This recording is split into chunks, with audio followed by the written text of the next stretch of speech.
welcome to Consultants Corner. I'm Brizi. This is my corner. I am a consultant. I've been working with the client on how to stop her from micromanaging everything and everybody in her business. The biggest challenge is her stepping away from all these things.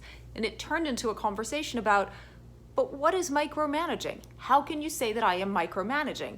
I think I'm just managing. Well, there is a distinction between managing and micromanaging. And that distinction is managing is about goals and standards. It's about determining what needs to be done here and the standards at which that gets done. The standards of their general approach and behavior and respecting some sort of corporate culture or business ethic or business brand and personality. So what needs to get done and the standards by which it needs to get done.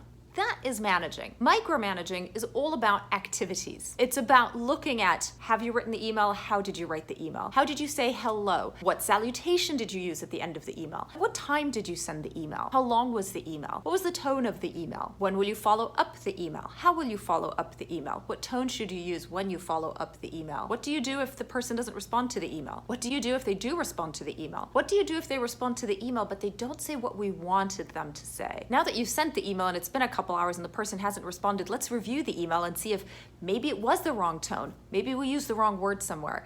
Maybe we used the wrong punctuation somewhere. That's micromanaging. It's unhealthy for several reasons. For the person doing it, it is unsustainable. This is not a way in which anybody should be spending their time. For the recipient, for the employee who is being micromanaged, it's making them obsolete. It's saying they don't matter at all. They're just going through the motions and somebody else is doing all of the thinking for them. Managing and micromanaging are two different things. And nobody wants to be micromanaged. And nobody really wants to micromanage, at least I don't think so. What does this mean for you in your business? It means that if you are taking an inordinate interest in what your employees are actually doing moment by moment and day by day, then you might be leaning towards micromanaging instead of managing. Your responsibility towards setting your employees up for success is to manage.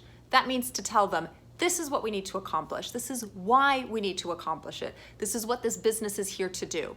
And these are the standards within I expect you to act and behave, the guiding principles of the business. We need to live up to these expectations all the time. We need to respect these traits of our brand and these promises that we're making to our clients. It doesn't mean that you can't put some parameters around what they do. And it certainly doesn't mean that you can't sit with them, especially early on in the job, to describe the activities and what they do. But at some point you have to take a step back and manage to the goals and the standards. Manage to the mission and the guiding principles. When things aren't going the way you want them to be going, it is because what people are doing is either not furthering the mission or it is not respecting the guiding principles. That's the difference between managing and micromanaging. Micromanaging makes your business complicated. Managing effectively will make it simple. If you're not sure about the difference in your business, let me know. Let's hop on a quick 30-minute phone call just to see what's on your mind. And make sure you join me again here next week when we're gonna continue this conversation